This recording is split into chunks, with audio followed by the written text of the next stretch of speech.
Hey, Thrive Loud fans, Lou Diamond here. We are living in tough, often confusing times, and there are a lot of social issues out there. And I think everyone is beginning to understand the importance of addressing and talking about these issues. Prink Shop has a simple mission: to talk about the things that matter, lend a hand to those in need, and have fun all the while. The team at Prink Shop provides their community with something to wear that they care about, create a dialogue, and spread the word in a positive, affirmative tone. So check out all of their clothing and accessories that literally spell out the issues that everyone is talking about. Their quotes, sayings, and messages are true conversation starters and make great gifts for the holiday season. Head on over to prinkshop.com and use the promo code THRIVELOUD to get free shipping throughout the holiday season. Prink Shop. We've got issues.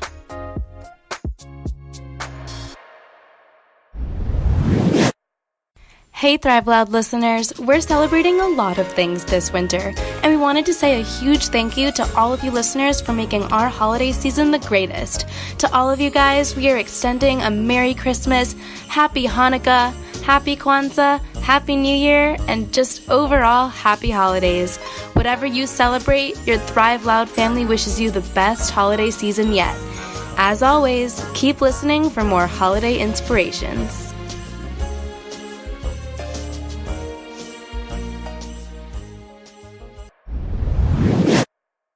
Today on Thrive Loud with Lou Diamond.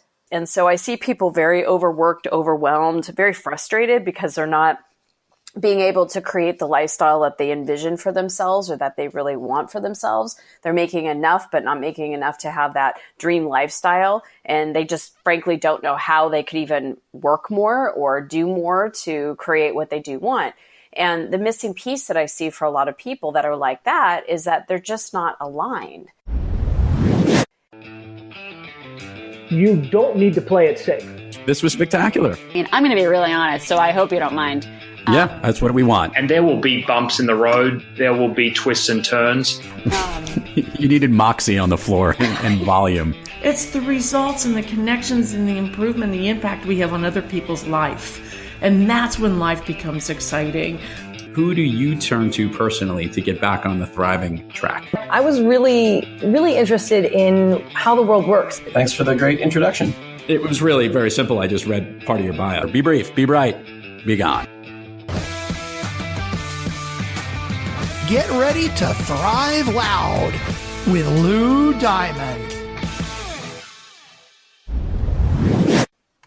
Welcome, everyone, to another episode of Thrive Loud with Lou Diamond, connecting you to the most inspiring and amazing people that are thriving each and every day. Today on Thrive Loud, we bring you a transformational leader, New York Times bestselling author of The Art of Having It All and Personal Empowerment Law of Attraction life coach. That's 2 if you're counting anyone at home. She has a new book out called Quantum Success, and we're going to talk about it in this episode and a whole lot more because this person is a rock star. She and I have a lot of the same way of thinking. We're all about connecting and authenticity, and she's about inspiring authenticity in business so companies profit and people prosper. And I have the very good fortune of bringing to the Thrive Loud community the Christy Whitman. Christy, how are you today? I'm awesome, Lou. I'm just appreciating our time together. As are we. I gotta share with the listeners here. Christy is one hard person to catch. You know, she's busy. She's all over the place promoting her new book. She's running around. She's saving lives, literally car accidents and all the like. And we want to let everyone know that this might have been rescheduled once or twice, but we wanted to make sure that she came on the show to share her important message. And if that wasn't a plug for anything else, what I really wanted to do, you've been doing lots of great things, and I want to pass the baton to you so that you can lead in a little bit about your new book, because I have it right here. I actually took some social media pictures and posted it sometime last week when it got here, and I'm very excited about it. So what inspired you to write this specific book, Quantum Success? Well, all of my books are downloaded through me. So it's like I just get so inspired. It's almost as if someone is speaking in my head and I have to just take the information and write it down. And so this book literally came on a family vacation while I was on a cruise with my family. And we were in a family suite, and 3:00 in the morning, I got woken up And it was like, okay, I know this feeling. This happens a lot. This is my 5th book. So where's the pen? Where's the journal? And my husband was in our room. My kids were in the other room. There was no place to go. So I went into the bathroom, sat on the floor, and just started downloading. And the reason why I was so excited when this started downloading through me is because so many people in their lives are working really, really hard. They were taught that if you want to be successful, you have to work hard, you have to struggle, you have to just keep going, keep pushing. And there's a piece of that, but that's not all there is. And so I see people very overworked, overwhelmed, very frustrated because they're not being able to create the lifestyle that they envision for themselves or that they really want for themselves. They're making enough, but not making enough to have that dream lifestyle. And they just frankly don't know how they could even work more or do more to create what they do want. And the missing piece that I see for a lot of people that are like that is that they're just not aligned. Mm-hmm. And then you've got other people on the other side of the spectrum who are very zen and very aligned, but they're just not creating what they want either. And it really is the combination of both alignment and momentum. It's being aligned with what your vision is, knowing that you can create it, feeling the energy of success, not going after it and then trying to feel it, but feeling it first. And then whatever action step you do take, which we all have to take to create that momentum because we're physical human beings, you're taking it from a very aligned place. So it's like doors open, you're taking less effort and energy. You're still taking effort and energy, but it doesn't feel like you're trying to pound through doors or dredge through mud. It feels like doors are flying open.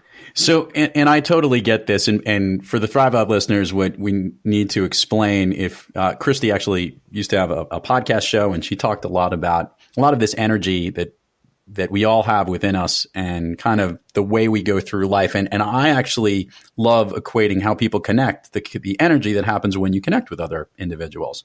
So I am totally, pun intended here, aligned with the momentum you're trying to put together here. What I want to know, and this is an interesting piece, is I'm with you. Some people have this game plan going on and other people are in that other spot. So help us understand in the true spirit of your subtitle here, which is really about how people are getting to thrive by putting this stuff together. What brings these two together? How do those that have all the pieces but haven't got the momentum and vice versa, how do you get it to push forward and thrive?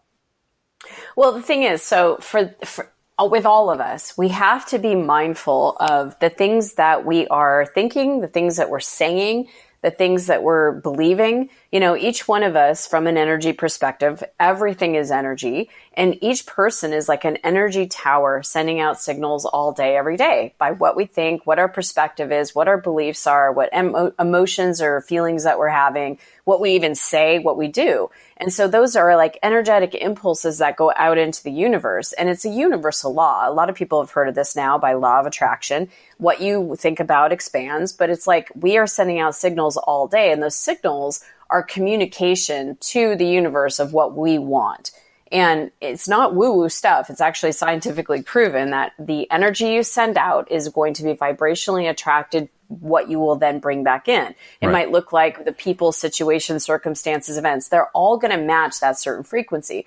So if you're working super hard, but you believe that you just don't have what it takes, or that you're only allowed a certain amount of success, or you're being blocked by something that would have bushwhacked you and kind of blocked you or limited you in some way in your life, you're creating from that perspective. And then you've got other people that they talk themselves out. They could be feeling good and everything, and they might receive a really good idea, but they talk themselves out. Because what happened out of doing something about it, because what happens is we receive, like we are the receiver of the information. We're the receiver of this like divine impulse of an idea, right? And so as a human being, we either go, ooh, I love that. That sounds exciting. I would, oh my gosh, and we might not know how to do it, but it's like, oh, I'm just the thought of it excites me, expands me, it makes me feel good. And then all of a sudden you stay in that energy long enough, you're going to get an impulse to call someone, to email someone, to pick up a book, to go hire someone as a coach, to take this first step, whatever that first step is that's revealed. And then that person's like, well, yeah, that feels good. And then they go and take the first step, which leads to the next and the next, and that creates the momentum. Then you have other people that sit there and go, well, I can't do that. Who am I to do that? I don't know how to do that. How would I ever do that?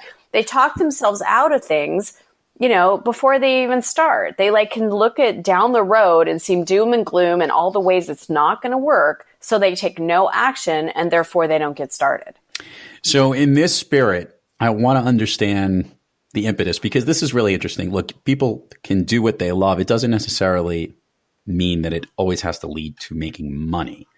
And I'm also of the belief that if you love what you're doing and you follow your passion and you do it well enough, if you're so good, people will recognize it, and there will be an avenue towards, I guess, a financial gain to that. But that shouldn't be the priority, right? Help me understand, because you do write a lot about how to take that momentum and energy, and it'll drive maybe yourself or your business. But if it's a passion, does it always have to be about the end game of improving your livelihood financially?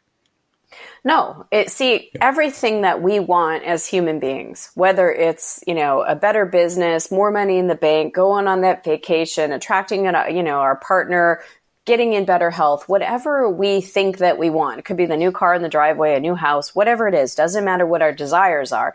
We think that once we get that thing, that pile of money, for example, that we're going to finally be whatever it is, successful, happy, powerful, secure, whatever it is.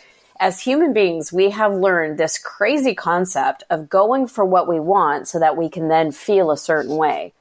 And that's actually backwards of how our universe works.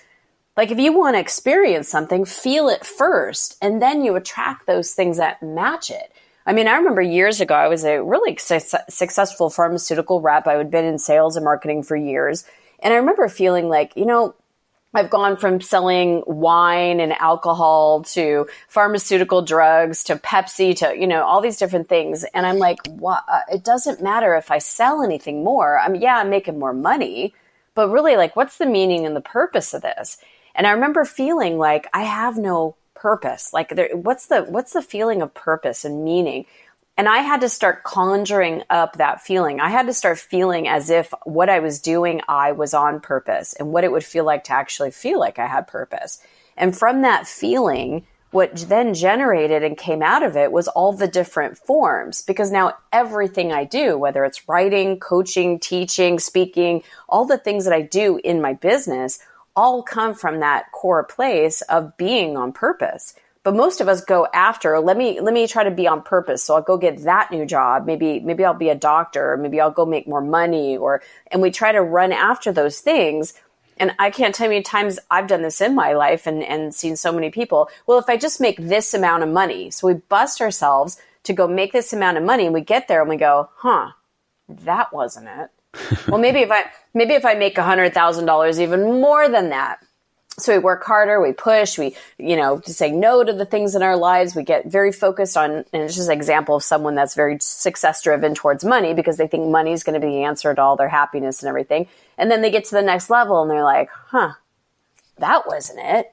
So they keep thinking that it's the next level. And we're chasing this hamster wheel, when you're never going to find the essence, the emotion, the fulfillment that you want from chasing those outer things. You have to feel it first and then take the momentum, and then those things actually are attracted to you. You get to experience them all along the journey instead of at the end of the finish line. I'm glad I asked the questions the way I did, because I had to play like devil's advocate to do it, because I'm totally in line with the way that you think. So I had to spin it around and ask the question in a way of doubting, which is interesting because there's so many. One of the concepts that I wrote a blog about this not too long ago, Christy, and I laughed when I wrote the title. I go, is woo-woo the new? And I love that. and it's an interesting thing because I agree with you. It's not a woo-woo thing. I think there's just certain concepts like focusing about energy, doing yoga, meditation, all the physical things that we do for wellness to ourselves, which used to be looked at as woo-woo by the traditional world, is actually really the thing that most core people have. And I'm with you that I think the days of thinking about just making the money are are going away. And I mean that it's all about, we understand we need to make money. We want to be successful when you equate it, but understanding these purposes and the things that you need to align to push forward will get you the result. Do you think there's enough of us thought leaders and people that are pushing us out there that this message is starting to move into the new? Yes, I think it is. And I think that people are ready for an awakening. You know, they're realizing that the old ways, the ways they learned, the lies that they were told, that if you get this, get that, get the guy, get the house, get the this, then you're going to be happy. They've got all of it. And they're like, yeah, not there. Yeah. So, you know, what we have to realize is that everything, all relationships, whether it's with another person, money, our careers, whatever it is, even our bodies, all of our relationships start inside of us first. So if you're having a dysfunctional relationship with money, meaning it's never enough, or you're in debt, or you can't pay the bills, or, you know, you want to just get to the next level in any aspect of what you think your next level is, that has to come first inside of you. And it's an energetic relationship that we have with everything, especially money. And like you're saying, we all agreed somewhere along the line, it wasn't me, but we all agreed that this thing called money is how we exchange things. We don't do barter anymore. I don't exchange a chicken for a cow anymore. You know, it's like we exchange this thing called money. And so we all have to have it, whether it's to put a roof over our heads, to eat food, to drive to wherever we need to go. It's what makes things of value in exchange, right? So why not have a good relationship, a good mental concept, a good feeling sense of this thing called money? But most of us have been programmed that money is a bad thing. And if you have a lot of it, you're a jerk, or, you know, the people that have it are, you know, they're selfish, or, you know, whatever it is. And yes, you can see evidence of people that have a lot of money and they might be jerks, but there's also evidence of people that have a lot of money that are really philanthropic and they really help people with that money. It's really about the relationship we all have and how we want to have our relationship and who we become in the process of having money.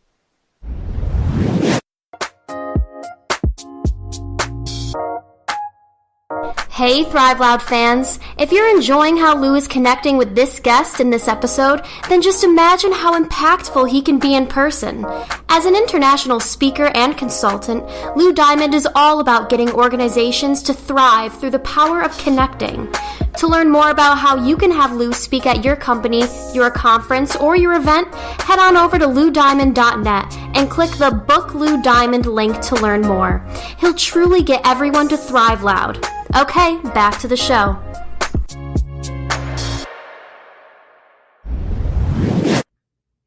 So I wanted to spin this a little to you, Christy. This is now, as you said, your fifth book. You're like a big deal. You've been doing a lot of writing and doing this. Talk to me about your process in the way that you create product. I liked how you said that you feel like something's channeling through you and you're basically the vehicle for delivering it, which makes perfect sense because it's kind of the philosophy of how you think the world works. But for you personally, is the joy the idea creation, the actual writing, or the finished product and creating that final message? All of it.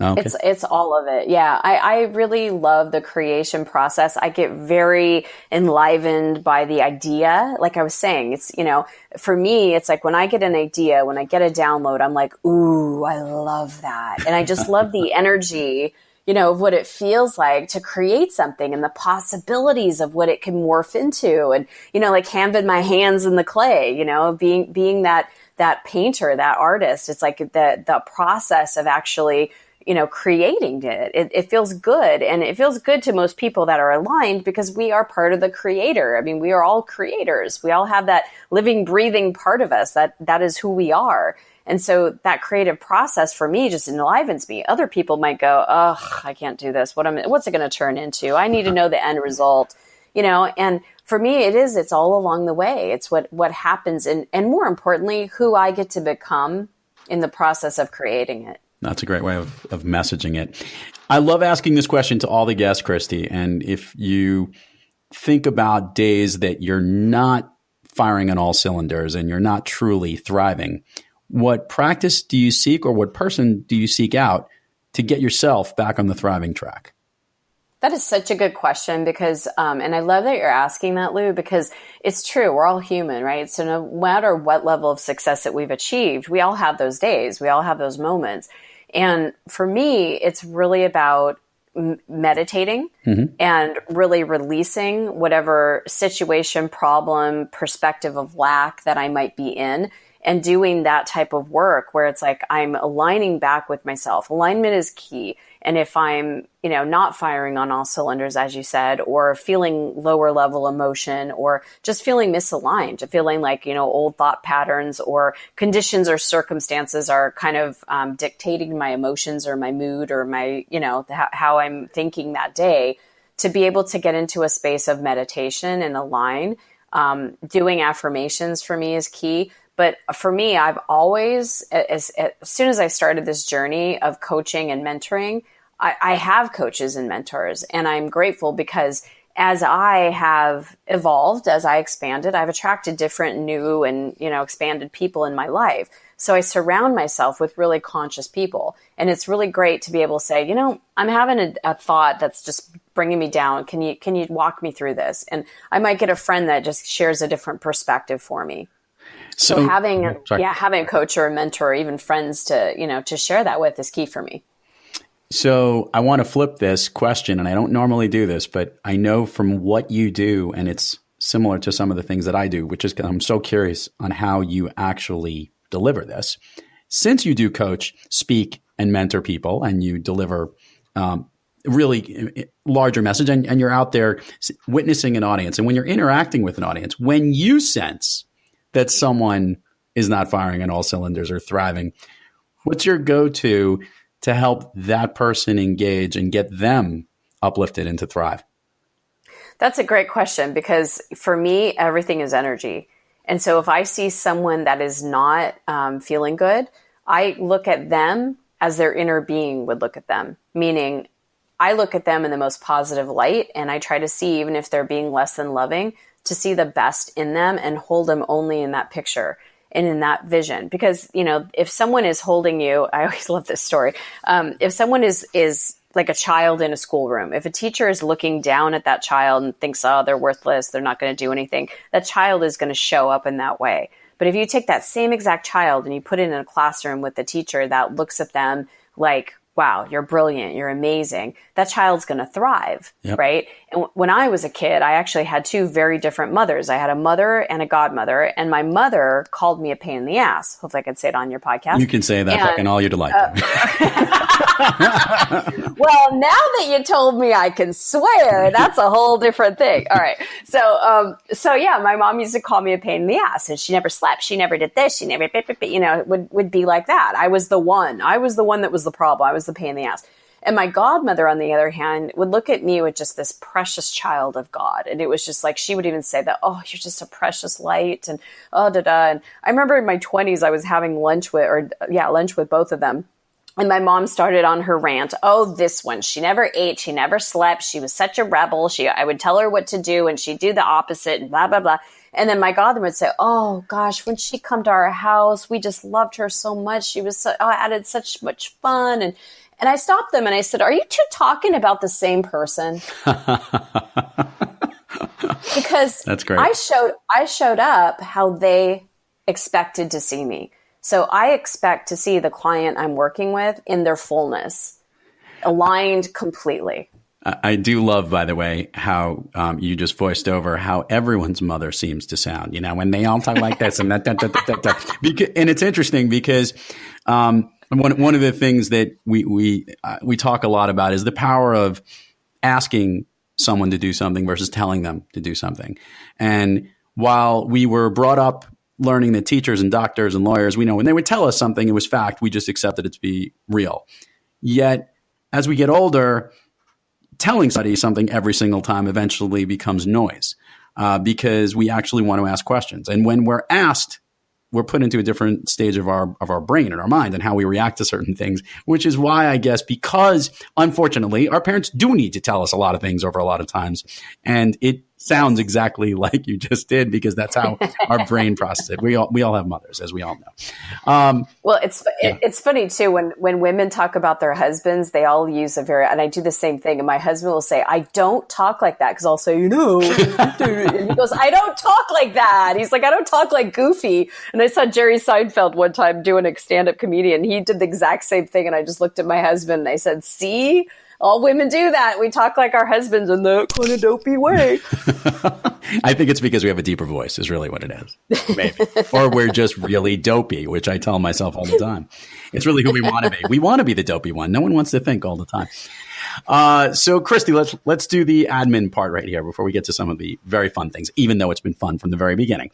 Christy, give me all the places people can learn more about you, the new book, social media, websites, everything. We will put it on the show notes, but it always comes better when we hear from you. Awesome, Lou. Thank you. So I'm actually going to give a free copy of my book to all your listeners. I'm just going to ask that you take care of shipping. So wherever you are in the world, if you go to quantumsuccessbook.com, you'll see, just put in your name, your email. It'll take you to the page where you just take care of the $7.95 if you're in the States, $14.95 if you're in the different countries. And you get the hardcover book. It's a $26 book. For free. You are a rock star. My goodness. Well, I thank you very much. Yeah, I want everybody to have this information because I know how much these 7 essential laws, knowing them, applying them, has changed my life and thousands of people that I've had the pleasure of coaching and helping. And, it's universal. It works for men. It works for women. It works for everybody, no matter what their background is. When you start applying these laws, they work. They're universal. It's like gravity. We don't have to sit here and think about gravity in order to keep our butts on the chairs, right? I mean, or else, oh my God, we're going to go floating into outer space. No, even if we're not thinking about it, gravity is working. And it kind of makes sense to know about it, because if you're going to walk next to the side of a building or a mountain, that you don't walk past it so that you understand. I like it. It just makes sense. Yeah. I like the comparison. Everyone goes to the side of a building. It's like we're always hoping that thing just doesn't float away. But anyway.